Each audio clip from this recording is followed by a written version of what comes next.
Hey guys, we got a video here from Wacky Universe today, and these are things 90s kids totally remember. Totally remember. Music. Before the iPod, we had the Walkman. For kids nowadays who just use their phones for everything, carrying a separate device solely for music seems inconvenient. However, back in the 90s, the Walkman was the epitome of convenient because it beat just that's an old model. That's definitely an 80s model. That's not a 90s model. Surely that's an 80s model. I remember I've got one of the later 90s models and it looked a lot newer. Oh, I could be wrong. Let me know if you had that model and what year it came out. Wonderful culture when it came, especially in my high school, to music and the Walkman in general. I mean, most kids had one. I even traded for one because I didn't have one at the time. And there was just such a communal attitude to music. Everyone would burn tapes and swap them and look after each other. And obviously the 90s was just such a wonderful decade for music. You know, I'd listen to everything from R&B, hip-hop, rock, even the questionably straight Euro house band. The music was just absolutely awesome. And yeah, the kids' personalities reflected that in school for sure. The Sony-invented device released in the late 70s was what started the solo workout music craze. I got the Discman too, but I had the Panasonic one. 1979 in cassette tape form, and it's something that stuck around until the early 2000s when MP3 players and iPods were then sold on the market. Yeah, I didn't get my first MP3 player, I don't think, until 2004, and I actually won it. And so until then, I was either using the Walkman until the early 2000s, or sometimes I would use the Discman. So hey, it held up for a while. 21. The VHS. Ah yes, the video home system. Those analog tape cassettes that were bulky and needed rewinding after a watch. No pressing pause just to scroll back to the I had such a big collection. You had to press rewind and find that sweet... I may have had a certain family member who may have certainly had 2 VCRs and did a lot of rentals for me. So I would have a collection of movies. I am just saying. Can't get me in trouble. The evidence is completely gone. We've moved on.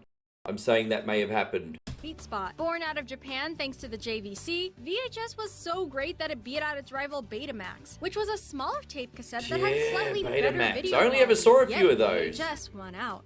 20. That dial-up sound. Little kids have it so good nowadays. All they have to do is connect to the internet once and know the password and they're set. They don't know that moment in time, that anticipation where you... I think some parts of Australia probably still have dial-up. A slight exaggeration, but that disappeared from this country not that long ago. I mean, I only got high-speed internet for the first time in 2020. I was on ADSL 1 until then. It was pretty embarrassing.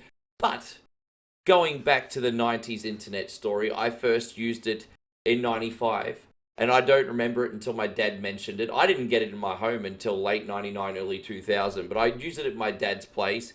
He told me about things like chat rooms and stuff, and how I can log on and meet other people. Thankfully then, predators weren't a thing, so my young self would go on and would, I don't know, go in random chat rooms. Even then, I think the oldies were a little bit eccentric and had weird personalities, but it was a wonderfully new experience and something that will not be replicated, unfortunately. You've just gotten home and you're waiting for the computer to connect to the internet and you're hearing that sound, the dial-up modem. Funny enough, according to CNN, at least 2.1 million people in the US alone still use dial-up as recorded in 2015. 19. The size of the computers. Forget that MacBook Air or those small Chromebooks. Oh, they were big, weren't they? Those monitors in particular. Like wasn't so easy back then because computers were the size of a toaster oven and then some. Of course, some people opt to have huge, albeit flat screens and really big PCs, but you won't see anything like this anymore. They were also always in that strange beige and gray color for some reason. I did have a very, very, very early 90s desktop. You know, one of those like monochrome ones. You know, 286, 386, didn't even run Windows. That thing was bulky as. I had a couple of those. The biggest thing I remember actually was having a laptop. And I use that term loosely because in the 90s, laptops weren't really for your lap. They were about 10 kilos. You could barely keep it on there comfortably. And the things would get so freaking hot too, you would burn your legs. 18. Not a PowerPoint. Your teacher used to have to hassle carting this thing in the room just so you could these were in my school. Remember those dry erase the overhead projectors? And then smudge away at when they're trying to show you a math equation? They'd always show you like the stimulus on these like big plastic sheets and they blow it up on like a white screen and stuff. I guess this was government approved education. I guess they got this every quarter and it was the appropriate stimulus. I always thought these machines, even back then, were a big waste of time. Projectors were the precursor to the PowerPoint, and anyone who grew up before the PowerPoint remember the overhead projector. Students used to have to sit there and wait for the teacher to be able to focus the slide. 17. The paper fortune. While anyone with a phone can now sneak a text message or a DM during class or any other setting, you used to have to write notes and fold them up all small. Likewise, because of the lack of portable technology, you had to do a lot of things with Oh paper my instead. god, okay. I think the kids at my elementary school, mate, because I'm born in 1980, and I think I first remember seeing these when I was 9 or 10. So, yeah, late 80s, early 90s. But, you know, you do these flick things. It's like pick a number and then pick a color. And then it might say, you are going to find love tomorrow. Oh, yippee! And then the other kid might be like, pick a number, pick a color. You got AIDS. Well, shit, that sucks. Anyway. People would make those paper fortunes, also comically referred to as the cootie catcher. This style of origami was made for children's games and was all the rage in classrooms. Kids may still use the cootie catcher for fun. Yeah, that was so much fun. Like I believed in it those too. the I was epitome really of your superstitious when I was young. 16. Don't believe in that crap now. Slap-on bracelets. They may look tacky, but tacky was Oh, yeah. I would always break these things. I could never do it properly. Sticks that actually are made of flexible stainless steel. To wear it, you slap it on your wrist and it wraps around it like so. I have to say, my grandmother is the coolest, and in the 90s, she would get me the latest gadgets. Slap-on bracelets was a popular one. Also, anything Velcro she would get for me. They were always at the discount shops. That was easy to. Everyone was selling these things. I didn't really wear them for the fashion statement. I just thought they were fun to use, but I just keep slapping them on and off so much that they would never last more than a week whenever I had one. Invented by Stuart Anders, a teacher from Wisconsin, it was originally called the slap wrap. It would then be banned. It's a trip down memory lane today. I'm loving this. Injury. 15. Those excellent adventures. One disclaimer, the first installment of Bill and Ted came out in 1989, so it technically started out as an 80s thing. However, lots of people who All we are is dust in the wind. Dude. who were younger during the 90s still remember it all the same, especially since What'd Bill you and guys Ted's think of the Bogus new Journey one? Came out in 1991. 14. The MASH game. Rewind to when we were talking about how people The MASH used paper game. for entertainment because you didn't have much else. True 90s kids, and perhaps one generation after, know all about the MASH game. MASH stood for mansion, apartment, shack, or street, sewer, or some undesirable shelter. and house. Okay, so it's been such a long time, I barely remember this now.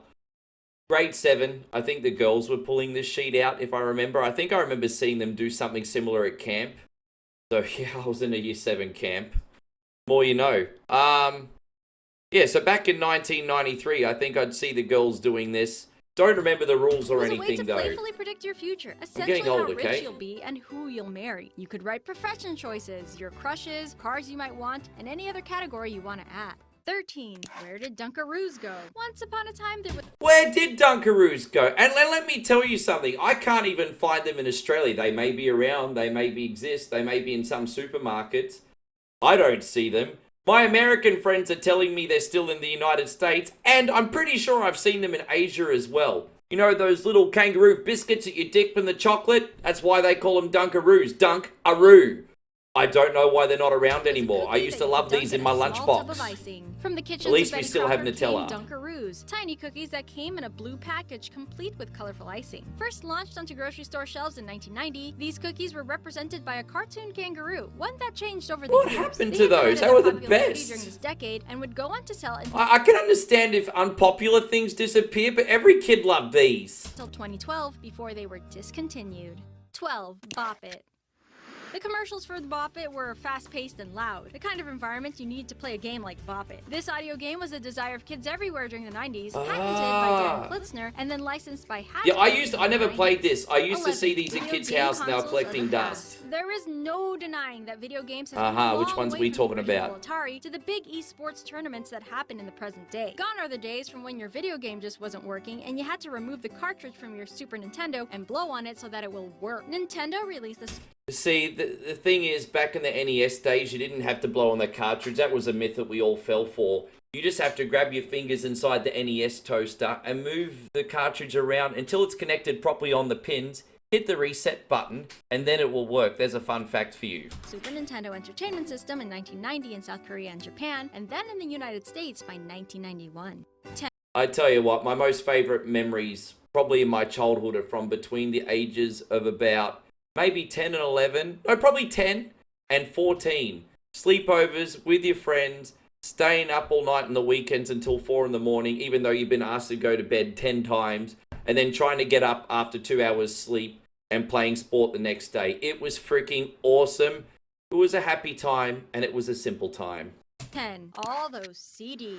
You couldn't store all your music on one device or access it through the internet wherever you were back then. So what do you do when you want to listen to your I favorite still have tunes my and a collection selection? between You my brought one of these DJing and the things, albums I multi-disc bought. package that came with a handle so that you could bring it everywhere. I'd always have to 9. reburn these things so they Michael stretch to the Jordan. shithouse. Everyone still knows who Michael Jordan is. He hasn't and probably won't ever go into that much irrelevancy. That stuff doesn't usually happen when you're considered one of the greatest of all time. However, I mean, I don't need to say too much about Jordan, but, I mean, talk about NBA being in the mainstream worldwide.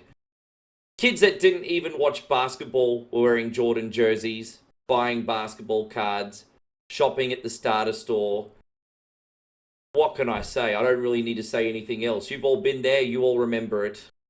if you grew up during MJ's heyday, you remember seeing him everywhere. The world could not get I still enough remember of that Michael video, Jordan. Michael He started Jordan's his Playground NBA career too. in That was 1984, awesome. selected Watch by that the with my little 84 buddy. Chicago Bulls until 1998. 8. Playing with milk caps.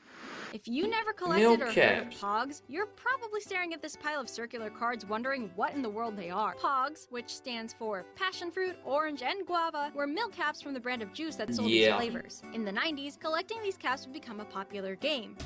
These were really, really popular. I think you mainly got these actually out of the potato chip packets in Australia. I don't know if it was Smiths or Thins or whatever. My Aussie friends let me know. But yeah, the kids would collect them. I had a few, not too many. I do know in Brisbane, I was living on the Gold Coast in time, but I do know in Brisbane in the city, they would sometimes have POG tournaments. I think you got the big disc one, which is like the slammer, and you'd be like, boom! And then you'd have to flip them. Fun game, man. It was in and out, though. Bit of a flash in the The pan. name Pog, owned by the World Pog Federation. Theories say that this game first started in Maui, Hawaii, back I wouldn't be all the way surprised to if the it feels 1920s, like it'd though be a others pretty think it ancient originated game. from the Japanese card game known as Menko. During the childhood of many Wonder if they'll ever millennials make and a young comeback. adult years of Gen Xers, Pogs were once a strange fad. Who played You know what? I don't know if you guys have seen, was it Squid Game? But you know when they're playing that game at the subway at the beginning? I've forgotten what it's called. Very, very similar in style. You had to throw the slammer on the other flippity thing and... Fuck, well, I don't know what the game's called, but very similar in structure, I think. plays with juice caps, but one that could not be avoided. 7. The floppy disk. If you went up to a young child Oh, in the dude, I modern had so day many with of a these floppy disk too. and asked them what it was, many of them would probably not know how to answer. Unless they're I think I already used teaching my us some history. 1984 Mac until it exploded, and I had so many games on these darn things. Not that big floppy one there, but the one in the... Yeah, the one on the right. Buses. I had You so can many now of rely on those. USBs, The but in 1.4 older times, megs. You had to use the floppy. You may have called it the diskette, 1.4 but meg, either I think way, they it were. looked more or less like this plastic square. Some came in bigger sizes. That won't fit originating anything from on the it these mid-70s days. And used quite commonly until the late 2000s. I think There's even no the minimum arguing hard with drive devices space like you can USB get on a flash sticks and portable external thumb drive hard now disk is what, drives. 8 gig or This had more something? capacity, rendering the floppy obsolete. Yeah, 6. definitely. The Macarena. Some of you may not have realized that the Macarena isn't that old of a song. It was released in 1993 on the Los Del Rio album A Mi Me Gusta. Yeah, I and it remember the reached original. international popularity in the subsequent years. Back then, and sometimes even now, you'd be hard-pressed to find an event like a You know, it's relevant even now, whether it's a wedding, a 21st, even sometimes in the nightclub if the DJ is daring. You're still going to hear this played. It's like 30 years later, guys. I still don't know how to do the damn dance. Can someone teach me, please? sports game, wedding, or party that didn't crank up the volume when this came on and have the DJ tell everyone to get to the dance floor. I don't know. Billboard ranked it as number 7 on their all-time top 100 list in 2012 and would be their I could number do the 1 Nut for the Bush. all-time Latin songs. That was the It 70s probably though. helps that it has super easy dance moves that even the most anyone do the Nut Bush uncoordinated anymore? person can follow. 5. Slime time. For some reason, slime was Ah. a big part of the 90s, with Nickelodeon in part to thank for that. Hey, Well, I think slime has been relevant for a very long time. I first remember seeing slime, I think, in that Canadian show. You can't do that on television, eh? Oh no, it was just you can't do that on television. And I think someone would get slimed if they said, I don't know. Psh, and it was always poor Lisa. I remember always poor Lisa. But that was the 80s, so I'm detracting from what we're talking about at the moment. But I remember in the 80s, I used to always get jars of slime. And I will sometimes get it in the 90s too. I think slime has always been relevant. Maybe Nickelodeon caused a renaissance period in the slime industry, I do not know. Speaking of Nickelodeon, they released a line of slime products starting in 1996, the first being green slime, original gag. Yeah, I've been using green slime, yeah, just like that since 1984. I think my uncle got me my first one in Sydney. Not only was it just cool to play with you, slime, Uncle Tone? but gag in particular made fart noises, so of course the crowd went wild for it. 4. Gotta catch 'em all. When Pokemon first hit TV screens in 1997, there So I kind of missed the Pokemon craze. I didn't play and complete my first Pokemon game actually until about 2010, 2011. I'll admit that was Pokemon Black or White, I think it was. Watched a couple episodes, but I was a console gamer at the time. I didn't get my Game Boy Pocket until very late. And I don't know, I just didn't understand the appeal. Probably because I was in high school at the time, and this was sort of like young adults, or like a lot of 12-year-olds sort of started getting into Pokemon in my area, I think. And I just had no one to hype it up to me. If someone hyped it up to me, I would have totally played and got into the Pokemon bandwagon. But unfortunately, I missed out and didn't get to enjoy it in my childhood. The world was not ready for how popular these anime fantasy animals would be. Pokemon actually started out as a video game for the original Game Boy, turned into a card game. Yeah, Pokemon Red, Blue, and then the Yellow, which was like the deluxe the cards one. And games, of course, got even more popular with the release of the show. What do you think the best Pokemon game is? I like Gold, or Heart Gold on the DS. It's worth a fortune now. Wish my ex would give it back. So popular amongst the youth that many schools banned bringing them to school. 3. Saturday morning cartoons. If you're an adult now and have no children, you probably didn't notice that Saturday morning cartoons don't really exist anymore. Not really. I think, look, you know what, to be fair, I think the Saturday morning cartoons in the 80s were better, okay? G.I. Joe, He-Man, obviously, Transformers, Snorks, Smurfs, whatever. They were not bad. I mean, look, you know what? I think, to be fair, I was already a teenager by this point, so it didn't really do anything for me. I was a later kid. But I still think they were better objectively in the 80s. Let me know what you think. I say objectively, that's not fair, is it? Subjectively! That was a big staple of American TV. 2. More pocket animals. For those of you who weren't aware, Pokemon is the compound term for pocket monsters. It seems the idea of virtual animals was highly desired. Yeah, I wasn't playing with this stuff. I was a teenager by then. Oh no, the Tamagotchis! A small flat egg, a digital device that housed a digital pet. Oh, I remember these things. Yeah, man, I remember it was a little bit embarrassing on hindsight, but when these became popular, I think I was in 10th or 11th grade. And even all the kids in our grade were bringing them to school. And here you got these grown-ass end-of-high school kids playing with their little Tamagotchi, trying to keep them alive. It's like having mobile phones in the 90s. It was the same equivalent. Teachers had to, like, confiscate the things and take them off kids because they were so totally addicted. This was like the mobile phone before the mobile phone in the 90s. And the Tamagotchi was pretty good. God bless you, Nana. She got me a bunch of these.